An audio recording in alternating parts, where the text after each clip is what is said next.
ஆதவ் அர்ஜுன் அவர்களால் தமிழக வெற்றி கழகத்தில் ஒரு பிரச்சனை ஏற்பட்டு இருக்கு. இது தமிழக வெற்றி கழகத்தில் டைரக்டாக ஏற்பட்டு இருக்கா கேட்டால் கண்டிப்பாக கிடையாது. ஆனால் இன்டைரக்டாக தமிழக வெற்றி கழகத்தையும் தளபதி விஜய் வீட்டு முன்பு நாங்கள் போராட்டம் நடத்துவோம் அப்படின்னு சொல்லியிருக்காங்க. டீட்டெயிலாக பேச போகிறோம். ரொம்ப முக்கியமான வீடியோவாக தான் தளபதி ரசிகர்களுக்கு இருக்க போகிறது. அதாவது ஆதவ் அர்ஜுன் அவர்கள், ஜான் ஆரோக்கியசாமி, அதுக்கப்புறம் புஷி ஆனந்த், இவங்க 3 பேரும் 3 பில்லராக தமிழக வெற்றி கழகத்துக்கும் தளபதி விஜய் அவர்களுக்கும் இருக்காங்க.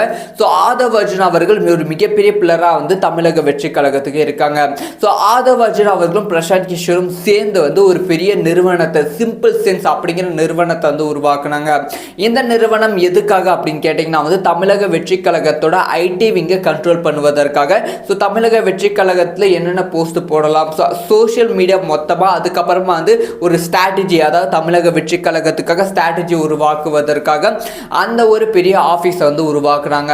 அதில் 40 எம்ப்ளாயிஸை ஹையரிங் பண்ணாங்க. அந்த 40 பேர் கம்ப்ளீட்டான ஒரு எக்ஸ்பீரியன்ஸ் பர்சன். முக்கியமாக அவங்களுக்கு ஒரு பெரிய தொகையை சேலரியாக கொடுக்கப்பட்டது.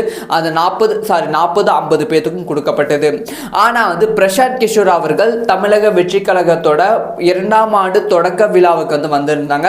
அதுக்கப்புறமா பிரசாந்த் கிஷோர் அவர்கள் எந்த விழாலையும் தமிழக வெற்றி கழகத்தோட விழாவில் கலந்து கொள்ளவில்லை.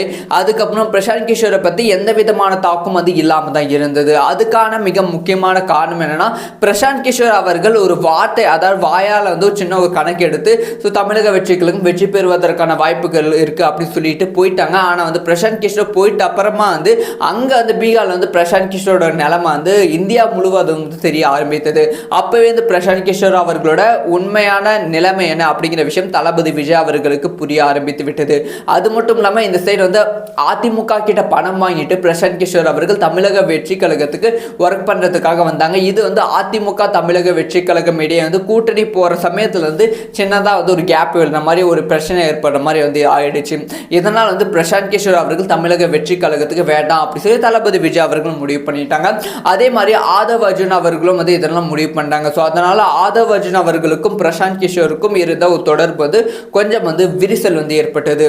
இப்ப மேட்டருக்குள்ள வரலாம். அதாவது ஆதவ் அர்ஜுன் அவர்கள் உருவாக்கி வச்சிருந்தாங்க பாத்தீங்களா, சிம்பிள் சென்ஸ் அப்படிங்கிற ஒரு நிறுவனம். அதாவது ஐடி விங்கை கண்ட்ரோல் பண்ற, சோஷியல் மீடியாவை கண்ட்ரோல் பண்ற ஒரு நிறுவனம் ஒரு 50 பேர் கொண்ட நிறுவனம் இருந்துச்சு.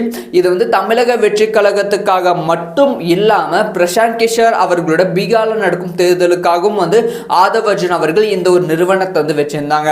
ஆனா ஆதவ் அர்ஜுன் அவர்களுக்கும் பிரசாந்த் கிஷோருக்கும் தமிழக வெற்றி கழகத்துக்கும் பெரிய விரிசல் ஏற்பட்டதால் இந்த நிறுவனம் வேண்டாம் அப்படி சொல்லி இந்த நிறுவனம் கலைக்கப்பட்டது.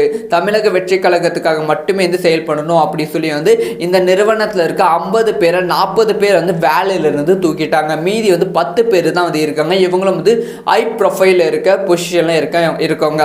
இவங்க இந்த சிம்பிள் சென்ஸ் நிறுவனம் இப்போ வார் ரூமா சேஞ்ச் ஆகி தமிழக வெற்றி கழகத்துக்காக மட்டுமே உழைக்க போகிறது. இதுதான் இப்ப பெரிய பிரச்சனையா வெடித்திருக்கு. அதாவது ஒரு 6 இல்லை 7 மாசத்துக்கு முன்னாடி தான் இந்த நிறுவனத்தை உருவாக்குனாங்க. இந்த நிறுவனத்தில் இருந்த எல்லாருமே யாருமே ஃப்ரெஷர் கிடையாது, இல்லை எக்ஸ்பீரியன்ஸ் பர்சன். ஸோ லிங்க்டின் மூலமா இந்த ஒரு பிரசாந்த் கிஷோர், தளபதி விஜய் அவர்களோட லோகோலாம் வச்சு லிங்க்டின் மூலமா தான் இவங்களை ஹையர் பண்ணாங்க. எப்படி ஹையர் பண்ணுவாங்க கேட்டிங்கன்னா ஹையரிங் அப்படி போட மாட்டாங்க. இவங்க லிங்க்டின்ல இருப்பாங்க. இவங்களுக்கு கால் பண்ணி இந்த மாதிரி உங்களுக்கு நிறைய சேலரி தரும், இந்த மாதிரி எங்கள் கம்பெனிக்கு வரீங்களா அப்படின்னு சொல்லி மற்ற கம்பெனிலேருந்து ரிஜெக்ட் ஆகிட்டா ரிசைன் பண்ணிட்டா இவங்க எல்லாருமே வந்தாங்க. 50 பேர் இருந்தாங்கன்னா அது 40 பேர் அந்த மாதிரி தான் வந்திருப்பாங்க. High profile job. இப்போ திடீர்னு இந்த 40 பேருக்கும் இந்த ஹை ப்ரொஃபைல் ஜாப் ஒரு 10,000 15,000 வேற வேலை சீக்கிரமாக கிடைச்சிடும். ஆனால் ஒவ்வொருத்தருக்கும் 40,000 50,000 35,000 40,000 சம்பளம் கொடுக்கும்போது இதே சம்பளத்துக்கு வேற வேலை கிடைப்பது என்பது சாத்தியமே இல்லாத விஷயம். அதனால் இந்த 40 பேர்ல முக்காவாசி பேர் வேலை இல்லாமல் ரொம்ப கஷ்டப்பட்டு கொண்டு இருக்காங்க. இப்போ என்ன பிரச்சனை கேட்டிங்கன்னா ஆதவ் அர்ஜுன் அவர்களே இந்த 40 பேர் எங்களை இந்த வார் ரூம்ல ஜாயின் பண்ணிக்கோங்க, இந்த தமிழக வெற்றி கழகத்தோட ஐடி விங்ல எனக்கு எங்களை கூப்பிட்டுக்கோங்க அப்படி சொல்லி ஆதவ் அர்ஜுன் கிட்ட கோரிக்கை வச்சிருக்காங்க. ஆனா ஆதவ் அர்ஜுன் கிட்ட ஆல்ரெடி பெரிய பண கட்டுப்பாடு, அதாவது பணம் கொஞ்சம் கம்மியாக தான் இருக்கு. ஏன்னா ஆதவ் அர்ஜுன் அவர்களோட மாமனார் ஆல்ரெடி ஒரு அறிக்கை ரிலீஸ் பண்ணிட்டாங்க. நாங்கள் ஆதவ் அர்ஜுன் சொல்றதுக்கும் எங்களுக்கும் சம்மந்தம் கிடையாது. ஏன்னா ஆதவ் அர்ஜுன் அவர்கள் தொடர்ந்து பிஜேபியை எகெயின்ஸ்டா பேசிட்டு இருக்காங்க. ஸோ பிஜேபிக்கு எகெயின்ஸ்டா பேசும்போது ஆதவ் அர்ஜுன் அவர்களோட மாமனார் பிஜேபி அமலாக்கத்துறை ரைடு மூலமாக அது ஈஸியாக தாக்குவதற்கான வாய்ப்புகள் இருக்குது. இதனால் வந்து அவங்களோட மாமனார் என்ன சொல்கிறாங்கன்னா, இதுக்கு எங்களுக்கும் ஆதவ் அர்ஜுன் அவர்களுக்கும் அவர் சொல்கிறதுக்கும் தொடர்பு கிடையாது அப்படிங்கிற விஷயத்த சொல்லிட்டாங்க. இதனால் வந்து ஆதவ் அர்ஜுன் அவர்கள்கிட்ட வந்து ரொம்ப லிமிட்டடான அமௌண்ட்டாக இருக்குது. அவங்க மாமனாரும் கிட்ட இருந்தும் அவங்க ஃபேமிலி பேக்ரவுண்ட் கிட்ட இருந்தும் வாங்க முடியாத சூழ்நிலை வந்து ஆதவ் அர்ஜுன் அவர்களுக்கு இருக்குது. ஸோ இந்த ஒரு அமௌண்ட்டை வச்சு தான் வந்து இந்த ஒரு கம்பெனி, அதாவது voice of common Aadhav Arjun அவர்கள் நிறுவனம், அதுக்கப்புறமா வந்து அவர் ஸ்போர்ட்ஸ்மேன், அதுக்கப்புறமா இந்த சிம்பிள் சென்ஸ் அப்படிங்கிற நிறுவனத்தை நடத்த வேண்டும். இப்போ பிரசாந்த் கிஷோரே இல்லை, எதுக்கு இந்த 50 பேர் எதுக்கு அப்படின்னு சொல்லிட்டு 40 பேர் வந்து வெளியே துரத்திட்டாங்க. இப்போ வந்து மீதுமே 40 பேர் வரணும்னா ஆதவ் அர்ஜுன் அவர்கள் அவங்களுக்கு வந்து சம்பளம் கொடுக்கணும். ஆதவ் அர்ஜுன் அவர்களால் அவங்களுக்கு வந்து சம்பளம் கொடுக்க முடியாது, பிரசாந்த் கிஷோர் அவர்கள் சப்போர்ட் இல்லாமல். இதனால் வந்து இந்த 40 பேர்த்துக்கு வந்து வேலை இல்லாமல் வந்து இருக்காங்க. ஸோ இது எல்லாமே வந்து இவ்வளோ டீட்டெயிலாக பேசும்போது தான் நம்ம எல்லாத்துக்குமே ஓரளவு புரிகிறது இது ஆதவ் அர்ஜுன் அவர்களோட மிஸ்டேக், பிரசாந்த் கிஷோர் அவர்களோட மிஸ்டேக் தான். ஆனால் ஜென்ரலாக பார்க்கும்போது வந்து என்ன சொல்கிறாங்கன்னா, சூப்பர் சென்ஸ் அப்படிங்கிற ஒரு நிறுவனம் வந்து கலைக்கப்பட்டது. இந்த நிறுவனத்தில் 50 பேர் வேலை செஞ்சுருந்தாங்க. இதில் வந்து 40 பேருக்கு வேலை இல்லை, மீதி 10 பேர் வந்து தளபதி விஜய் அவர்களோட தமிழக வெற்றி கழகத்தோட ஐடி விங்கில் வந்து ஒர்க் பண்ணுறாங்க. ஸோ தமிழக வெற்றி கழகத்தோட ஐடி விங்குக்காக தான் வந்து இந்த நிறுவனம் ஓப்பன் பண்ணப்பட்டது.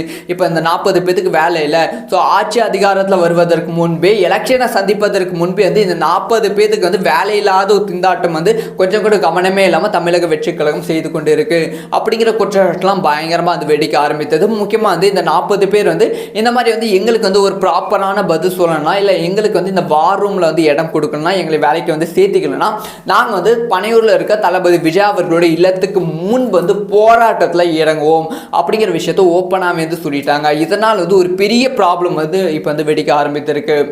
இந்த ஒரு விஷயத்தை ஆதவ் அர்ஜுன் அவர்கள் எப்படி சமாளிக்க போகிறாங்க, இது வந்து தளபதி விஜய் அவர்களுக்கு எந்த ஒரு பிரச்சனையும் வராமல் எப்படி சமாளிக்க போகிறாங்க என்பது ஒரு மிகப்பெரிய டாஸ்க்கு தான், ஒரு மிகப்பெரிய கேள்விக்குறி தான். ஆக மொத்தத்தில் வந்து ஆதவ் அர்ஜுன் அவர்கள் பிரசாந்த் கிஷோர் அவர்களால் ஒரு பெரிய சிக்கல் வந்து தமிழக வெற்றி கழகத்துக்கு ஏற்பட போகிறது. அதை தடுத்துருவாங்களா ஆதவ் அர்ஜுன் அப்படிங்கிற விஷயத்தை வெயிட் பண்ணி தான் பார்க்கணும். ஸோ வந்து நீங்கள் சொல்லுங்கள், ஆதவ் அர்ஜுன் அவர்கள் மீது தவறு இருக்கா, இல்லை பிரசாந்த் கிஷோர் மீது தவறு இருக்கா? அது எதுவுமே இல்லை. தளபதி விஜய் அவர்கள் பிரசாந்த் கிஷோரை கூப்பிட்டது தப்பு, பிரசாந்த் கிஷோர் ஸ்டேஜில் ஏற்றது தப்பு. ஸோ இந்த ஒரு விஷயம் நடந்திருக்கவே கூடாது. இது நடந்தனால தான் எவ்வளோ பிரச்சனை வந்து ஏற்பட்டு இருக்கு. இந்த மாதிரி விஷயம் நடந்திருக்கூடாது அப்படின்னு நீங்கள் நினைக்கிறீங்களா அப்படிங்கிற விஷயத்த மறக்காமல் கமெண்ட் பண்ணுங்க. அதுக்கு முன்னாடி ஒரு சின்ன விஷயம், ஸோ ஒருவேளை நீங்கள் வந்து தமிழக வெற்றி கழகத்தோட ஐடி விங்கோட மேனேஜராக இருந்தீங்கன்னா, தமிழக வெற்றி கழகத்துக்காக நீங்கள் போன உடனே போஸ்ட் பண்ணுற ஃபர்ஸ்ட் விஷயம் என்னவா இருக்கும்?